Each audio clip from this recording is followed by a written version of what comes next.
Hi, I am answering some questions from the PBS video link above, and in these videos there are children featured in a couple different countries, and they are being followed by the PBS crew throughout a couple of years, seeing their progress in their education.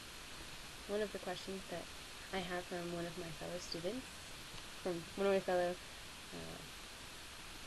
college students in my class. The first one is, children drop out of school to help out with manual labor. Why? There are a lot of kids that are encouraged to come back home and work for their families, and their families need a lot of help at home, preparing food and taking care of the animals and the farmland. And so that is a huge reason why the kids drop out of school. Majority is that it's females that drop out, because it is in most countries like Afghanistan and Iraq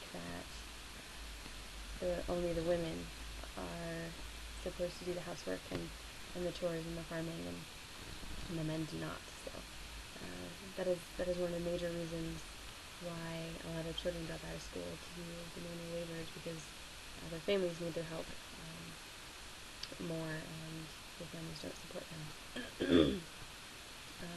Question number 2 is, how come people aren't motivated to become educated?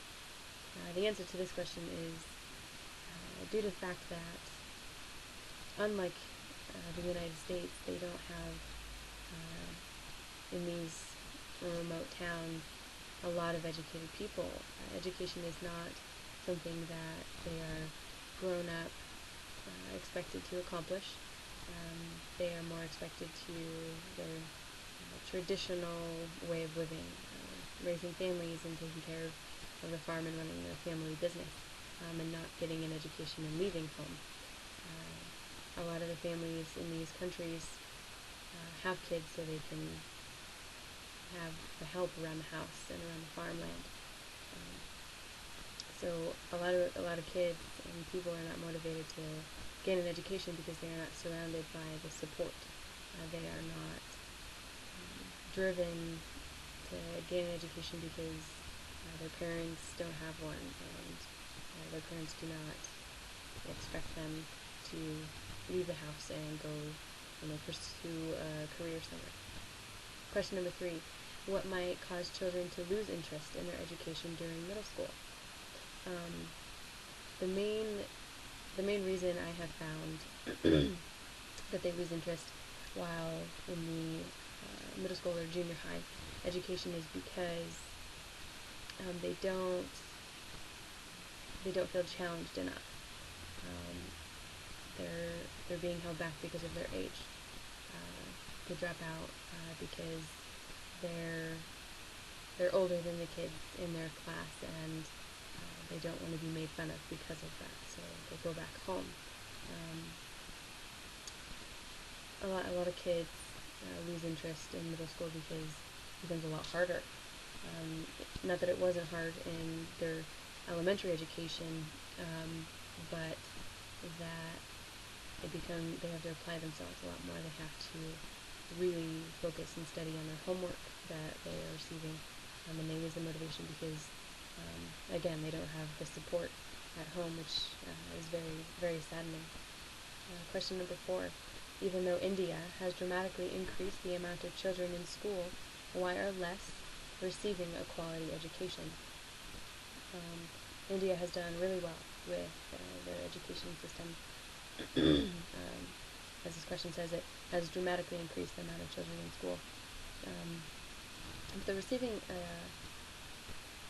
a little bit less quality of an education because they don't have the resources.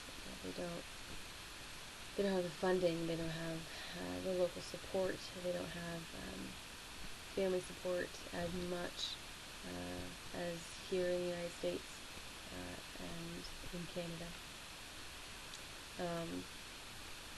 Is one of the major reasons. Question number 5, is it acceptable to alleviate academic standards? Are there benefits? I think it's acceptable to take some of the standards, like in Japan. This one child, um, they had such high standards for these kids, and they were doing really well. They were challenged, but then they lowered the standards to reach different requirements. But it states all that in the video that you have watched or are about to watch on the PBS website. And I think it's okay to not alleviate the academic standards, but maybe take them down a notch, especially if most of the kids, at least 75%, 80%, 75, 70% of the kids are really struggling and not able to get higher than a B. I think maybe taking it down a notch and really focusing on making sure that the kid understands what they're being taught. I think that would be okay. I think the benefit of lowering the academic standards would be so that the children really have a grasp on the foundation of what they're learning. I think there's downsides to downgrading the academic standards, and that would be not pushing the kids hard enough. They'll want to slack off and not work as hard, especially if they're used to those high standards. So there's benefits, pros and cons, and I think the PBS video is very informative. I really hope that you enjoyed this little quick question and answer session about these PBS videos, and I really encourage you to watch them. And I look forward to continuing to give you information about my adopted country of Nepal. Thank you for coming.